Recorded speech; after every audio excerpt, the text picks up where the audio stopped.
Great. Well, this afternoon on Northern Powerhouses Business Success Stories, we've got Mark Bracknall of Theo James Recruitment. So, Mark, if you'd be kind enough to introduce yourself and your business and how you help your clients, that would be a great start. Yeah, thanks, Chris. So yes, I'm owner of Theo James Recruitment. So we're based up in the northeast, very much a physical base for us. So we work UK wide. So it's manufacturing and engineering clients basically across the UK. Predominantly white collar, essentially. So looking at engineers, senior staff, that sort of ilk.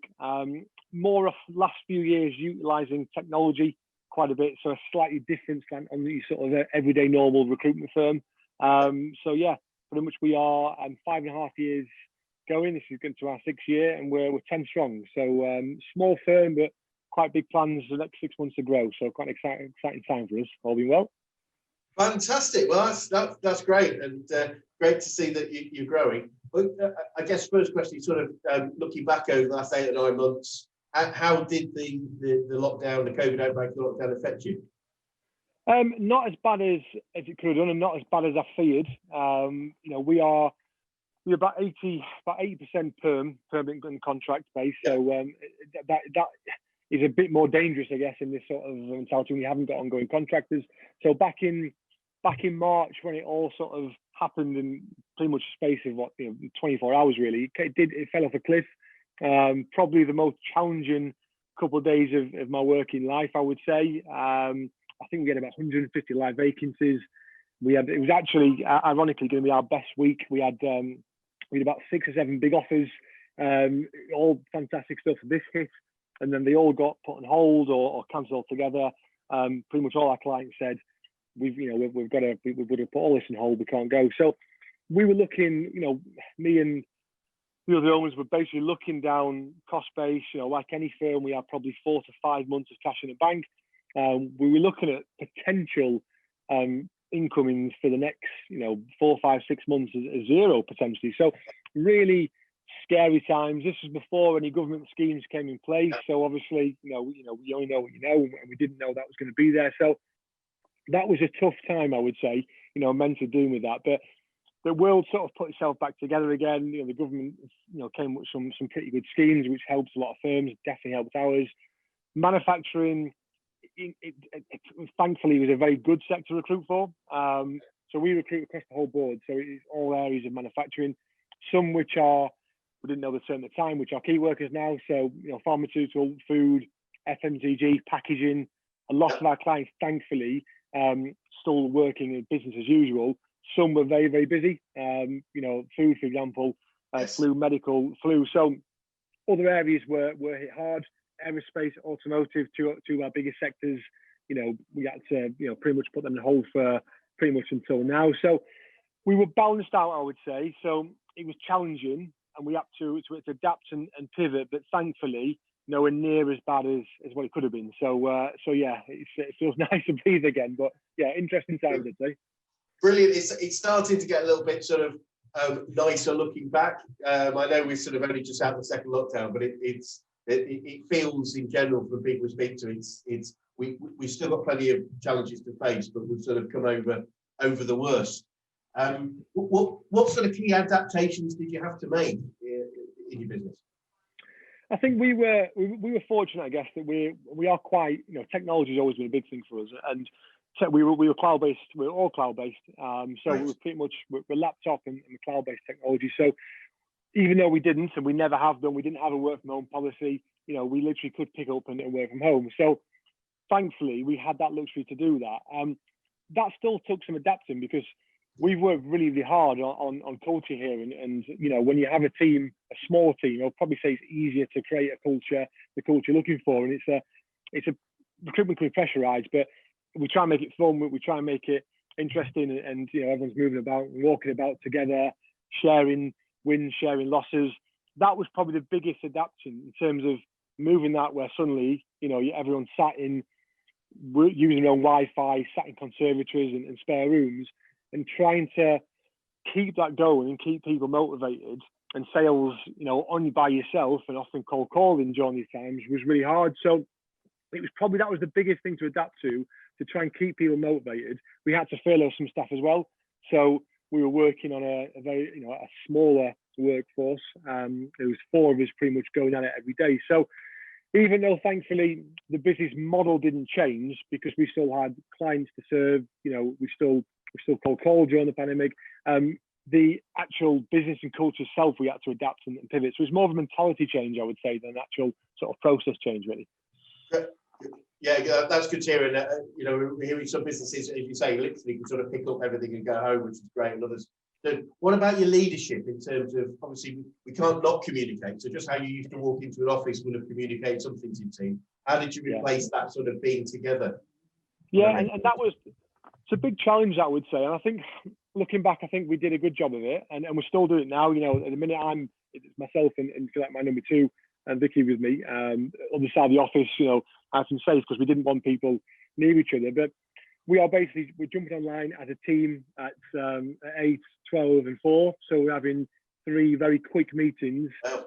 Monday looks like we all pledge what we're going to essentially try and get out of the week. And we held ourselves accountable, each and every one of us. Every morning we make a quick pledge what we're going to get out that morning, that afternoon, so forth. So I guess we've put that on people to hold themselves accountable for it, and then come in 3 hours and said, this is how I've gotten against it. These are challenges. So we've kind of taken what we normally do, where people react in situations and learning from each other. So probably doing it in a more formal sense because we're sat around a computer learning from each other. So it's very much a plan B, and I can't wait to get everyone back in, because on a personal point of view, I love jumping around desks and hearing things and trying to manage in that way, because that's the bit you miss, really. You only know what people tell you.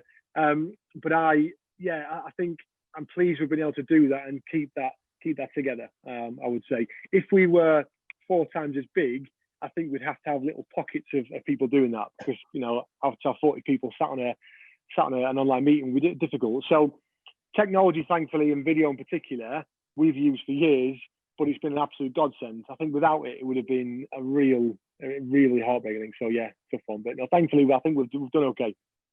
Brilliant. Yeah, who knew about Zoom before all this happened? Yeah, exactly. Absolutely. Yeah. Now I'm sick of it. Yeah. Yeah, absolutely. And how interesting that, from my perspective, I think, brands like Skype were probably closer to the fore, and yet Zoom is going to be the new Hoover or whatever you want to say, isn't it? It feels like. So what are some of the biggest challenges and issues you've had to overcome? I guess in a weird way, more the sort of, and I mentioned the mentality side. I think to some extent mental health within a team. Yes. I think it's very important not to underestimate the impact that it has on people who are either furloughed or not furloughed and away from people and working by themselves. And probably for the first time ever, I've had some real, challenging conversations with my own team to really help them through that time. And difficult when I can only jump on and with each other. So probably, without doubt, I would say trying to help people in that way and keep them positive, keep them motivated.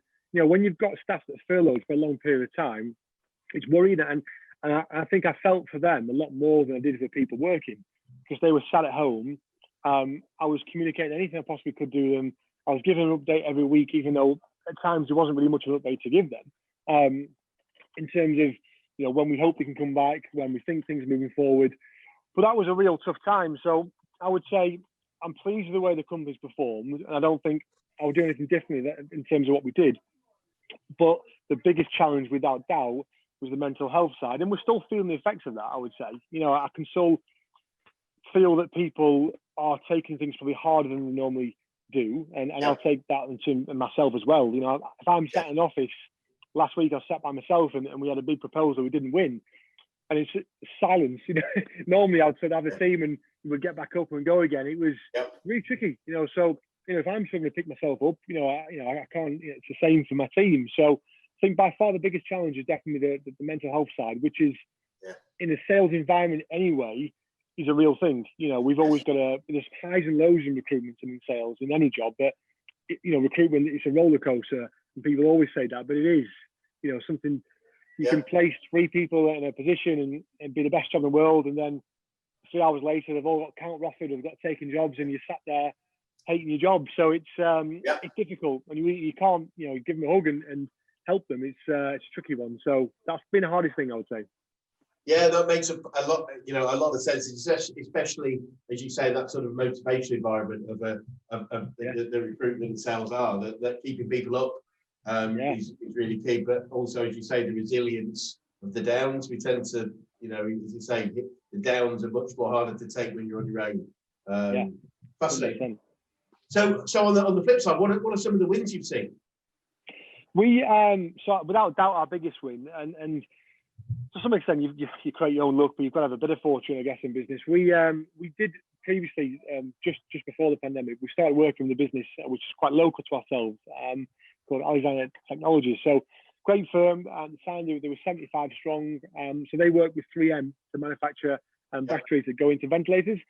So as you can imagine, someone who works for ventilators during this pandemic, unfortunately, they suddenly need an influx of batteries. So we helped them exclusively with about 35 or something engineers based in a short space of time. So, they were a godsend for us all in all, honestly, because I think probably about 65 to 70% of the business for about 2 months was with them. So it would have been a much bigger challenge, I'd say, without that. And we may have even had to furlough a lot more staff. So that's been a big win. And I think, in a way, it's kind of changed our mindset with things. We, volume-wise, we've never been about volume, but I think if you look at a fill ratio of a typical recruitment agency, which we were very much in, it's probably about 20% in terms of the 20% of the roles you get in, you'd fill. Over the last 9 months, we've been, I think, 57%. I checked yesterday, which is really, really good.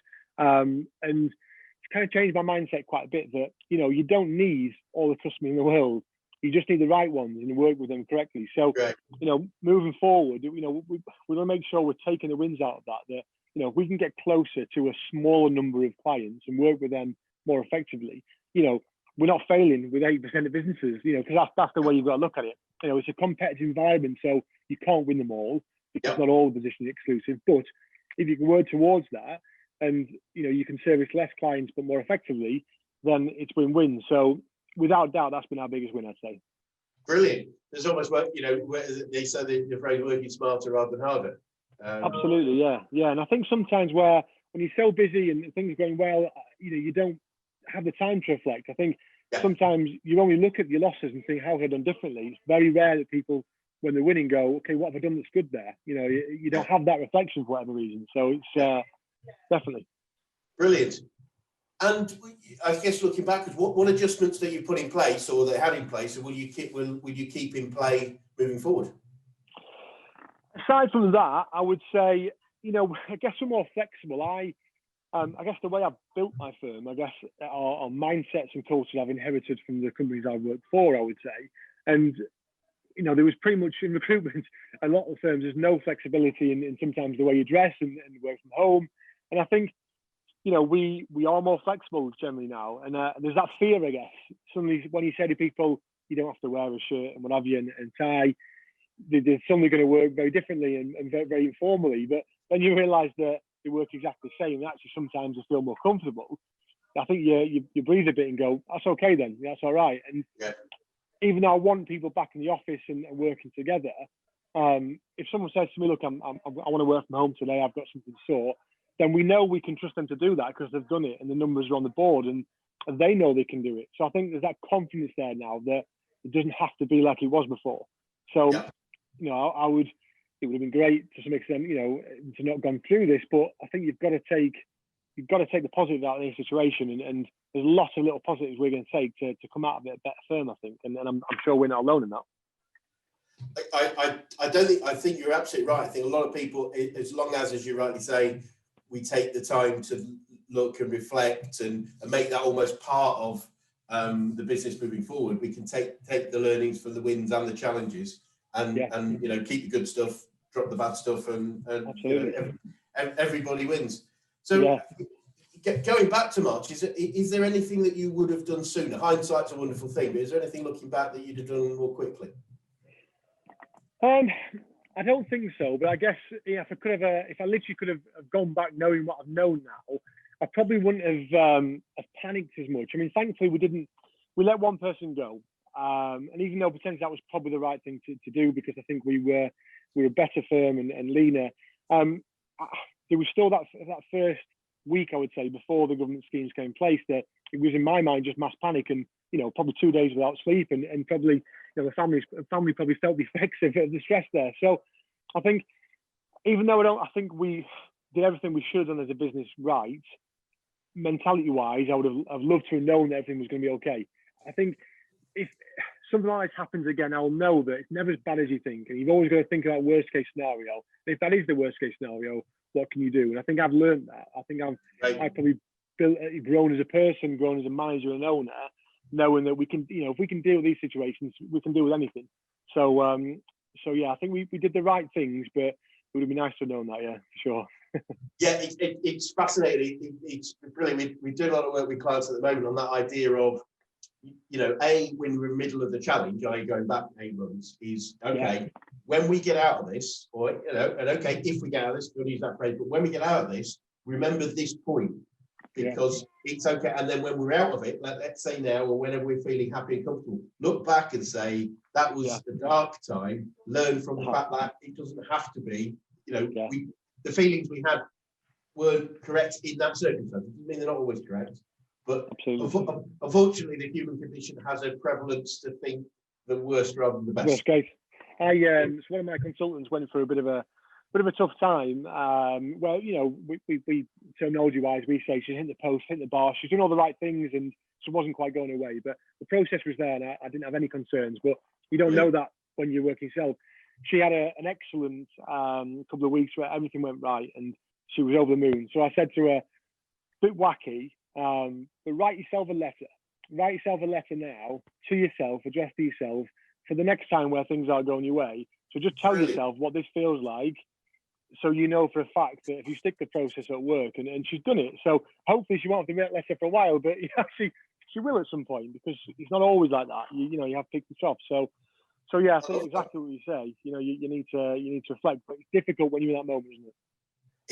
It's difficult when we're in it. That's the challenge. And when you're up to your neck in muck and bullets, it's really difficult to see the way through. It really is. That's fascinating. I've never heard of that. I've done stuff with writing letters for the future and things like that, but never in terms of for the bad times. That's fascinating. That's a really good. I'll take that one if I may. I'll learn from that. Yeah, no problem. So and just about we've just come out of the second lockdown. What was your reaction to this one? Not as much panic as the first one, but I'm probably still someone who thinks the worst. But I'm not an eternal optimist. I'm working it, but I still think fear first. But I think there was much more confidence there, because I'd already spoken to a lot of my clients who'd already put things in place. If you think of a factory, they'd already made sure people were distancing. They'd already made sure people who can work from home are working from home. They'd put things in place already. The bare bones of people working there were needed, and nothing could have changed that. So thankfully, nothing's changed really. I mean, if you think of a recruitment process, obviously there is an interview inevitably. So initially it was changing the mindsets to clients that nothing has to stop. If you still want to recruit, you can still do it remotely. We were actually, and this is where it was I would say it helped us quite a lot. For the last 2 or 3 years, we've been using video technology quite a lot. So we use our own, similar to Zoom, it's our own technology where, just like this, it's face-to-face, but we can actually send over a short list of candidates with the CV and the video there. And we were doing that pre-pandemic, pre-Zoom, pre-video. So thankfully, we use that to our advantage to try and use our experience on video and interviewing people to say, look, it doesn't have to stop there. We can either send you the link and you can do it yourself, or we can do it for you. We can basically keep things moving. So yeah, that was a real win for us, I would say, without doubt. Brilliant. Fantastic. It's great to hear that how you've adapted, but also used what you're already doing to keep things rolling, which I think is the most important thing for most businesses, is just that consistency, not coming to a halt, shutting everything down. Some businesses had to, we get that, but the more we can do to keep the momentum, the more and keep our clients engaged, because I think businesses that shut down, their clients will be open and looking for our replacements. So absolutely. So we're obviously speaking on a brilliant day. It's V-Day, as they're naming it. First vaccination, which is fascinating. I heard on the radio the second guy. I know the first person was a 94-year-old lady. Yeah. The second guy, apparently, would you believe, is called William Shakespeare from Warwickshire. So, Oh, really? Yeah, that could be a quiz question in the future, I suspect. Yeah. So, look, we don't know how long it's going to be. They're talking about sort of springtime before we get any time like a new normal. What are you most looking forward to when it's back to something like normal? I think just the general confidence, I think I would say, because a lot of our clients, nothing's really changed, but they've held back on moving because of the confidence and thing. And this, this is a great day, and I'm sure everything will be fine. But there will be some business out there going, we're just going to wait a few months to make sure that everything is scheduled. We're just going to wait to see if people are buying again, because the thing about manufacturing as well, and it depends on consumer spending, and if people are going to the shops and if people are going out and about and doing the normal everyday things. So when that comes back, I think the whole of manufacturing engineering will breathe again. Naturally, we're still, there's still Brexit situation, which we don't know what's going to happen there. So, but I think, I'm very, very hopeful that things will be back to normal, hopefully by sort of March, April time, where there's just more confidence there, I would say. So I'm very, very, I guess, proud of manufacturing, the way it's handled it and the way it's adapted and pivoted. I mean, who would have thought that, Dyson Brewdog would be manufacturing something completely different? No one. But they're not alone. Loads of our clients and loads of sites have used what they've got to do something great. So it's been amazing actually to see UK businesses pull together and just completely change what they manufacture. So to some extent, I think they will have more confidence that they can do that and they can change. So I think we're not over it, and there's obviously massive employment, still issues there. But long term, I think businesses will be better for it. So I think they'll learn a lot, definitely. I'm afraid I'm one for quotes, and the one I picked up over this period was Darwin, going back to Origin of Species several hundred years ago, and it says it's not the strongest or the most intelligent of the species that survive, but the ones that are most adaptable to change. And I just think it's so relevant to the now, and as you said, the collaborative environment of businesses working together to for the better good is brilliant. 100%. Funny enough, I had probably a disagreement, shall we say, online someone today about automation. I'd put a post in about automation, robotics coming to manufacturing. What a wonderful thing! And quite rightly, he said the mass problem with it is they're gonna take over the world, and there'll be no jobs there for people. But my mindset is very different with that. It will change the face, and potentially the blue collar, lesser side, it will be a challenge for that. But it will create different sorts of jobs. So as long as we can concentrate on training and adapting and making sure people adapt to this, the more engineers, for example, then it will just change the face of it. It won't replace, it will just change it better. I think if you don't embrace it, you're left behind. So yeah. I completely agree. There's a phrase, if you always do what you always did, you'll always get what you always got. But a friend of mine changed that a few years ago and said, if you always do what you always did, your history. And unfortunately, I think that's true. And we're seeing, I guess you might say, some of the high street stores are going to have to adapt very quickly. Obviously, we've seen one of the chains go under this week, and it's like we've got to address a new market. What is the new market? Well, in any industry, how do we deliver? What do they want? And you rightly say, if you're not, automation is coming. It's crazy to say it's right or wrong. It's going to happen. So what do we do?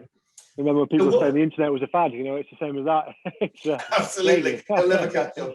That's one of these Bill Gates was wrong about, wasn't it? They said it'll never catch on. Exactly. I bet you regret saying that. But so, what have you learned about yourself? That I definitely can't work by myself, I would say. In honesty, that's probably it's been a harsh learn, I would say. But yeah, I mean, I've always known I'm a people person. I bounce off people. I love being around people. I think that's probably why I got into recruitment. But it's the first time ever I've had to work by myself. And initially that was at home. And I've got a 2-year-old and a 5-year-old. And that was a challenge, shall we say. I mean, look, on one hand, it was great spending some time with them. On the other hand, it was challenging trying to work in that environment. But the sort of second lockdown, if you will, I've been a lot of time by myself in the office. It wasn't until recently where, Vicky, my number 2, has come and worked in the office. And even that has just been dramatically different, just having someone else going through the process, working there. It's everything. So without doubt that I've learned that I need that interaction to bounce off, and also that, you know, not to panic when these things happen, because I can get through it, the business can get through it, as long as we sit down, take a few deep breaths and think, right, okay, what can we do? We can change things. And if we can get through this, we can get through anything. So without doubt, I've learned some pros and cons, I would say there, without doubt. Yeah. Brilliant. No, it's great. It's great to, and absolutely. I think you mentioned about writing the letter, your employee writing the letter, and that's that whole thing. We learn from it that we are more resilient than perhaps we think we are. Yeah. There are always options, I think, and it's just whether we choose to take them or not. So, I mean, it sounds like, obviously things are looking great. If there were any challenges that you're looking into the future, what might they be? I think that the market, there is still a challenge there. I think, Brexit manufacturing, there is potential issue there. So that is one, and there's still some confidence there that needs to be overcome. We're in a frustrating part now where, cash-wise, we're in the position to grow. We're almost waiting to make sure that we are 100% confident that our market is ready. So, we're planning to hopefully add another 5-6 members of staff in March. I'm hoping that can be the case. So I would say that the market's some challenges. Recruitment is forever changing, which I love, but it is a very, very competitive marketplace, I would say.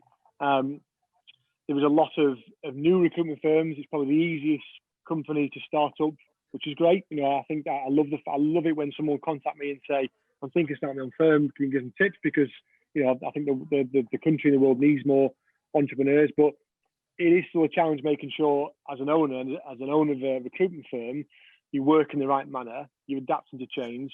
We're part of an excellent recruitment network called the RDLC, and it's brilliant because we've basically got on tap help and guidance from various other recruitment owners, which is great. It's absolute godsend.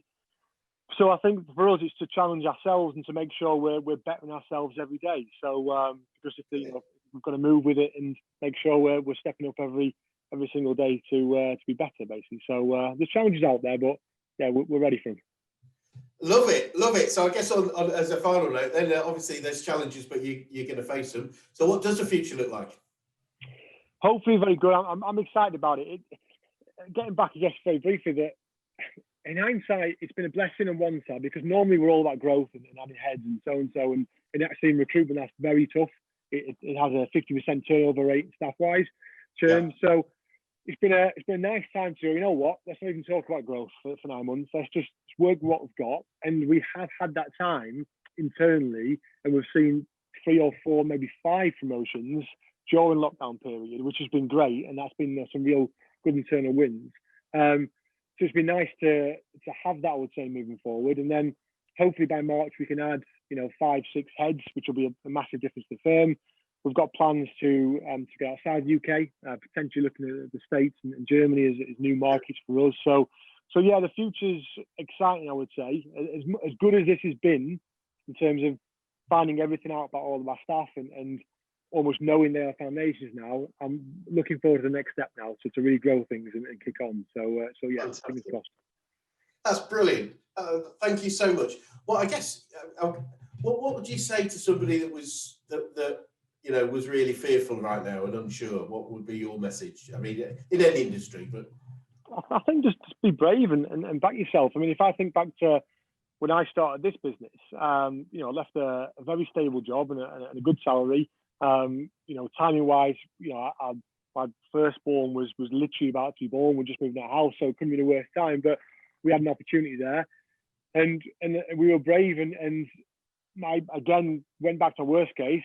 If it fails, what will happen? I'll get another job. So I think if you're confident in your own ability, then go for it. Always think about the worst case and plan for that. And it's never as bad as you think. So yeah, I just think, what does Warren Buffett say? Buy straw hats in winter. I think you've always got to make sure that you're adapting, changing, and growing. So yeah, just be brave. Brilliant. I like Warren Buffett's other phrase about being be fearful when other people are bold and bold when other people are fearful. And I think absolutely it is. And I think for now, if there will be a lot of people holding back and not want to do something. But if you're the one that does, you'll be first on the list. So definitely. Totally agree. Wonderful. Matt, thank you so much for spending the time, and that's very great to hear, you know, what you've overcome and what you've achieved, and that the future looks so bright and rosy. So thank you so much for your time. No, thank you. Appreciate it. Thank you very much. Cheers.